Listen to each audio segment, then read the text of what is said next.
Welcome back to Iraqi Dinar RV. Greetings to all our dedicated viewers and newcomers. Today's episode takes us deep into the unfolding economic transformation in Iraq. Developments that may soon culminate in one of the most impactful financial milestones in Middle Eastern history. If you've been closely tracking recent events, the clues have been there all along. For those just tuning in or trying to connect the dots, my goal is to bring clarity and understanding in a world filled with noise and speculation. Let's start by laying out the foundation. Iraq is no longer in the phase of economic planning. It has shifted into execution. The policy frameworks, financial systems, and regulatory architecture required to drive national development have already been established. The groundwork is not hypothetical anymore. We are seeing the manifestation of long-term strategies put into action. At the center of this transformation is the long-anticipated revaluation of the Iraqi dinar. This change, while local in origin, carries immense global weight. A new official exchange rate for Iraq's currency won't just affect Iraq's domestic economy, it will have international consequences. This isn't merely about adjusting numbers on a screen, it's about redefining Iraq's position in the global financial ecosystem. Behind this move lies careful coordination and oversight. Policies like those discussed in Article 12C, along with multiple government-backed initiatives, suggest a deliberate, well-managed transition. Several respected economic analysts and institutional advisors have begun speaking openly about the magnitude of the change. One particular report emphasized how Iraq's economic shifts would benefit not just itself, but all trading partners engaged in bilateral agreements. When Iraq begins to adjust its currency value and initiate new financial partnerships through currency swaps and trade agreements, we will likely witness a ripple effect across the region. Neighboring economies, and even nations farther afield, will have to recalibrate their own positions in response to Iraq's changing economic status. This shift is no longer just a theory. It's aligned with official statements and internationally visible activities. One recent milestone worth noting is the Baghdad Summit, which welcomed participation from several global and regional leaders. According to comments from the Prime Minister's financial advisor, the summit confirmed Iraq's growing influence in regional affairs. Iraq is no longer just a participant. It is asserting itself as a regional leader, charting its own path forward. However, with every major development, rumors tend to surface. And unfortunately, misinformation can spread like wildfire. I want to set the record straight for our viewers. There are no special exchange rates being quietly offered behind closed doors. And there are no secret redemption centers operating in the shadows.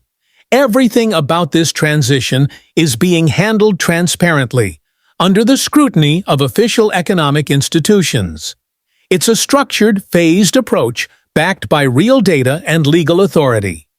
Now, let's pivot to a topic that is central to Iraq's economic resurgence: the Development Road Project. While often referred to as an infrastructure initiative, this plan is much more than just roads and railways.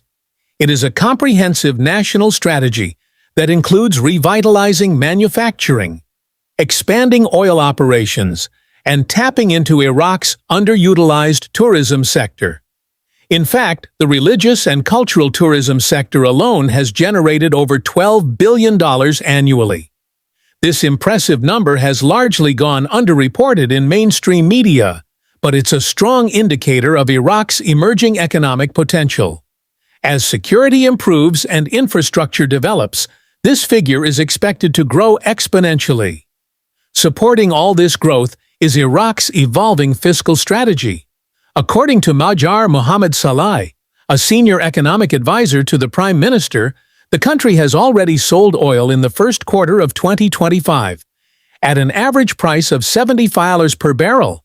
That's a full $5 higher than the benchmark set in the National Budget Law, which assumed $70 per barrel. This price surplus gives Iraq an edge, increasing its financial cushion as it invests in development. But this fiscal gain comes amid a volatile global oil environment. The OPEC+ alliance has recently lifted production limits to address falling global oil inventories. While this might seem like an economic tailwind, it's happening against the backdrop of intensifying trade disputes between global superpowers like the United States and China. The resurgence of tariffs and trade barriers adds new layers of uncertainty to the global economy. Salai reminded us of a crucial fact. A 1% drop in global GDP can reduce global oil demand by 0.5%, and that's a significant correlation and highlights how interconnected Iraq's oil-dependent economy is with the rest of the world. Thus, Iraq must carefully balance domestic growth with external risks. Now turning to Iraq's 2025 national budget, it's important to understand the fiscal philosophy guiding it. The government is using what's known as the principle of fiscal space. In layman's terms, this means building flexibility into the budget so spending can be adjusted in real time without compromising financial discipline. Key priorities include salaries for public employees, pensions, and social support programs that serve over 8 million citizens. These areas are non-negotiable and represent the foundation of social stability. At the same time, Iraq remains committed to its growth ambitions. Major infrastructure projects, ranging from transportation to digital infrastructure, will continue, funded through both public resources and strategic borrowing. And speaking of borrowing, yes, the 2025 budget includes a hypothetical borrowing ceiling of 64 trillion dinars, with a broader cap of 200 trillion dinars. But here's the key point. The government isn't borrowing blindly. Every loan will be tied to specific development outcomes. The Ministry of Finance has committed to borrowing only when necessary, and only to fund projects that drive national growth and long-term stability. This entire economic shift, from currency reform to infrastructure investment to oil strategy, is part of a broader plan to create a resilient, diversified, and self-sufficient Iraqi economy. It's not just about recovery, it's about rebirth. So, what does all of this mean for us? It means Iraq is no longer a passive actor in global affairs. It is actively shaping its future with a clear vision and a growing coalition of international allies. It means we should remain watchful, patient, and informed, because the financial changes ahead are real, and they will not be announced with hype, but with unmistakable impact. Stay tuned, stay grounded, and stay ready. The era of transformation is not coming. It's already here.